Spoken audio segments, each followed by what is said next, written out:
What's going on, everybody? It's the Hook Cam back again with another film preview slash somewhat of a prediction for this one.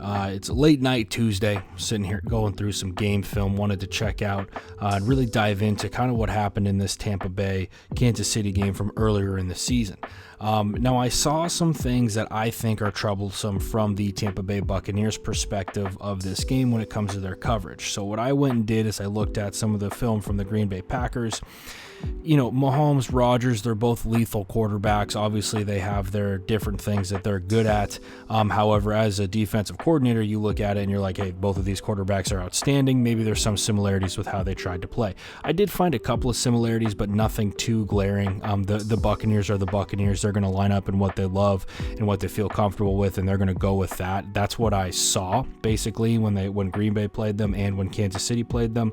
Just kind of want to show you guys what I'm looking at and why I think the Chiefs are not going to have a field day, because the Bucs are a good football team, and I don't want to sit here and say the Chiefs are just going to roll over them, but why I think the Chiefs are going to have success throwing the football on Sunday, and that's pretty much the most obvious statement ever. But you'll see what I'm talking about here in a second. Before I dive in to all that juicy football goodness, if you could hit that like button, hit that subscribe button to my channel, The Hook Cam, as well as to Jackson Kruger Sports, that would mean the world to both of us. I'm also plugging my music guy who does my background music in this video. If you want to take a look at his channel, Max Keys, outstanding person, doing a really good job out there in the music world, trying to get him started up on his channel. So, with all that being said, let's dive into this video. Now, when looking at the Chiefs game when they played the Bucs earlier this season, what I noticed with the Bucs is that they're going to come out, and they're going to come out in one thing, right? They're going to come out in 3. They're going to come out in 2. They're going to come out in 4 quarters, whatever.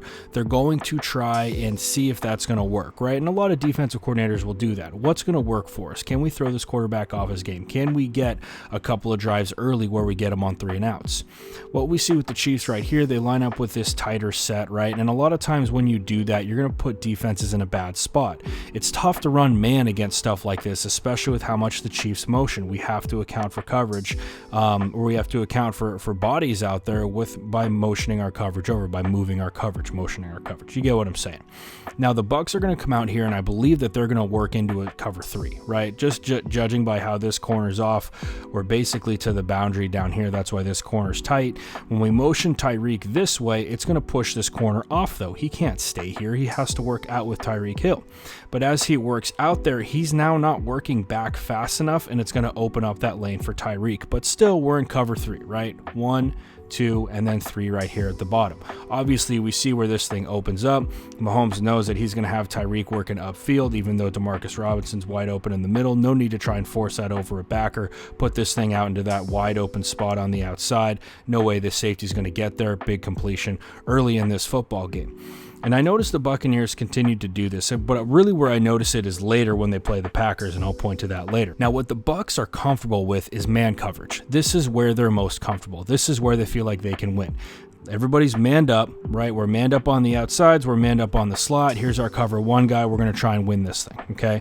A lot of times what you do with that, of course, is that you don't want to just waste backers in the middle, right? If you have crossers, those backers will come up and make contact with their crossers, or they'll bring pressure, which is exactly what they do here.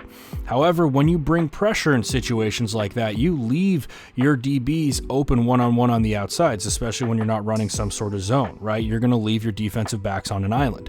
This is why I think the Chiefs are going to throw for a ton of yardage on Sunday, because these dudes on the outside are insanely talented, okay? And maybe they're not the biggest, maybe they're not the most physical, but they are absolutely some of the most talented receiving corps in the league, right? And when we look at Tyreek Hill off the line of scrimmage, that's great that you have a big, bad defensive back out there. However, he's probably not going to be able to run with 10. And if he's not going to be able to run with 10, you need to have safety help over the top. Now, here's kind of one of the problems with the Bucs. This dude's a rookie.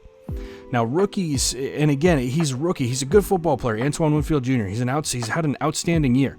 However, chances are 15 is going to be able to look off a rookie, right? And if that rookie's not on top of this thing trying to get to that football, he's not going to be able to get there. And I like my chances with Tyreek Hill getting off of the line of scrimmage against a cornerback who's probably a little bit bigger and not going to be able to keep up, and a safety who's a rookie. I like my chances with that. Now, in this situation right here, okay, what we're going to see with the Tampa Bay Buccaneers is they're going to roll right into 3 again. Boom, boom, and boom right here. This is your coverage because you don't want to. Look at how far off we're playing right here. I mean, we're giving them 9-10 yards.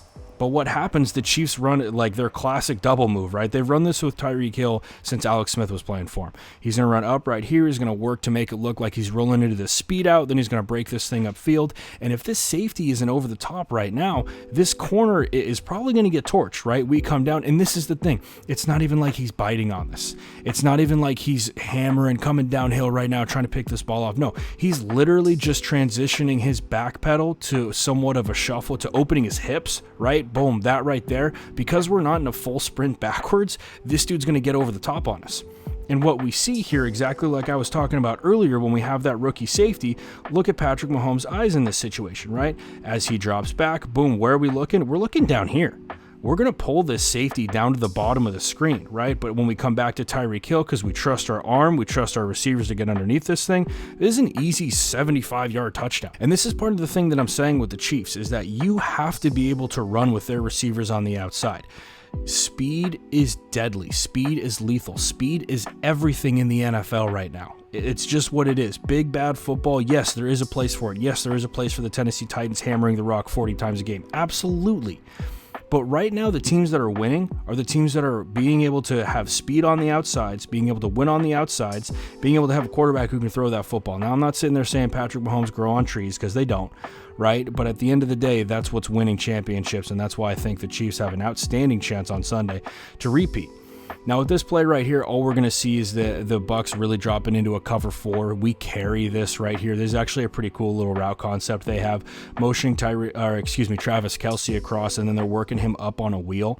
As he works up on this wheel, though, he shuts it down, which I think is really cool, right? We see this clear out right here from our receiver at the bottom, and then he just shuts his route down right there. Boom, throw that ball over backers, right in between where that corner would be. Don't get cute with the football, 87, giving me chest pains throwing that thing out there like that. But you guys see what I'm saying with that coverage and where that space is going to open up. Now, once again, where are the Bucks comfortable? They're comfortable in man coverage. And this play right here, this indicates everything to me, right? There's a crucial down in this game. I want to say it's a tighter game at this point. The Chiefs, and this is some of the thing, I don't think the Chiefs really dug into their playbook to beat the Buccaneers last time they played. I think they ran very, very basic Kansas City football. They stretched the field. They ran their double moves. They didn't run the rock super well. It wasn't a big point of emphasis for them. What they did was they put Tyreek Hill in positions where they knew that he was going to be able to win one-on-one. So once again, what do we have? We've got man coverage across the board, okay? Instead of them dropping into 2, which is what it looks like it's going to be, right? It looks like we're going to drop into 2 right here. Maybe we'll go 2-man. Maybe we'll run actual cover 2 with our corners pressing at the bottom. All they do, though, is they roll into cover 1. Boom, here's our deep safety. He's working down right here. He's really the one responsible for the back because we're bringing pressure right here, right? What's one way to get a quarterback off his game? Pressure. Okay, you want to go and pressure Patrick Mahomes like this? That's outstanding, right? We're going to roll that safety down. Chances are the Chiefs have some sort of crosser dialed up, and once again, if this safety's not on top of this thing, which he really can't be, you can't get angry at this safety for this, because what happens if he comes down here? We're just going to hit one of these deep balls on the outside. Okay, but Tyreek Hill running across the field, 24's got no chance. This is a big-time touchdown for the Chiefs. This is what I'm saying with the Tampa Bay Buccaneers. When they're comfortable, they're in man, right? When they try to get cute, when they try to do other things, they'll drop into 2, they'll drop into 3, they'll do things like that, but you can pick that apart, especially with a guy like Patrick Mahomes and especially with offensive coordinator like Eric Bieniemy and Andy Reid. They're going to see that. They're going to be able to adapt to it. They're going to do things that are going to hurt you with that, and I'm going to show you an example of that when the Buccaneers played the Packers last weekend. Now, here's a good example right here. The Tampa Bay Buccaneers end up rolling into cover 2 in this situation, okay? They roll it a little bit differently. They kind of invert it, right? They have this corner who starts down here. He's going to roll and be this cover 2 guy. They roll the safety on the outside here. Mahomes immediately notices this. He immediately notices this, right? You try and mess with him a little bit because our corners are playing off, but watch what happens. We have this hole shot open up at the bottom, right? We try to get hands on. Tyreek Hill's able to work around that and then restack, get into the field of play.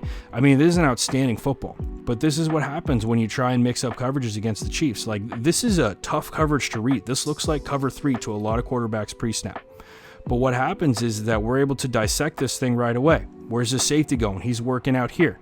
Okay, probably I would imagine that if he's reading this and he's reading the safeties, he sees this safety work over the top and he's so far on that side of the field, chances are it's cover 2. He's probably looking to see where this corner's at. Yeah, we got that spot. Boom, we're right there. Now, if this corner runs with him and he does a better job of it, then you got Travis Kelce underneath right there. That's your 2-beater. So that's what I saw when the Chiefs went and they played the Buccaneers earlier in this season. Now, what happens with this for the Packers? We work this tight end upfield. We stem him into that backer, try and get some friction, and then we're able to find an open field. But again, what happens with this is that we're undisciplined with our play right here, right? This backer ends up flying out to the flat to get over to this running back. But what happens when he does that is that he leaves it wide open in the middle of the field. Stuff like that's going to happen when you're not super comfortable running it. I'm not saying that the Buccaneers aren't necessarily comfortable running that. I just think that it's not usual for them. I think that their go-to is man. Another situation right here, kind of similar to what the Kansas City Chiefs did to them the last time they played, right? We're manned up. Once again, we're manned up across the board. Rodgers notices it right away. We don't have this safety help over the top either. He's working down, trying to work in front of a crosser. He's trying to bracket Davante Adams, basically. They're not trying to let 17 catch for 100 yards on him or 1,000 yards, whatever. But what happens when we do that, which I can see this happening, right? Imagine if this is Tyreek Hill. We have him in the slot. Okay, we want to bracket him. We don't want him to catch for 170 yards like he did on us last time. All right, well, now you got to deal with somebody on the outsides and you're leaving your corner on an island once again. And you better have the dudes to run with them, or you better have the dudes to jam them on the line of scrimmage, or else you're going to get torched for a big-time gain, right? Same thing that happens right here. This is the Bucs trying to work into cover 2, right? You can tell by how the corners are playing and where the safeties are at. Got to hit this thing down the pipe and on the outside. Exactly what happens, right? We stem this thing outside. We're working in this bunch, right? As we work upfield, that corner has to come off of it in case we hammer this thing in the flat. What that does is it opens up this whole shot in the middle, or excuse me, on the outside of the field right here. Easy ball for Rodgers. It's an easy ball for Mahomes as well. So anyway, guys, that's kind of what I saw when the Packers played the Tampa Bay Buccaneers. That's kind of what I saw when the Chiefs played the Bucs. Just a couple of things that I think are interesting and why I think the Chiefs are going to be able to have a lot of success throwing the football on Sunday. So anyway, guys, hope you enjoyed this video. If you can hit that like button, hit that subscribe button to my channel, The Hook Cam, as well as to Jackson Kruger Sports. That would mean the world to both of us, as well as checking out my boy Max Keys, outstanding music. If you need background music, if you need any music, hit my boy Max up. So anyway, guys, that's all I got for you today. I'll be back in the week with some more content. Obviously covering the Super Bowl would be really cool. I'll try to have a video out as soon as possible after that. So have a good one, guys. Stay safe, wash those hands. Let's get ready for some football on Sunday.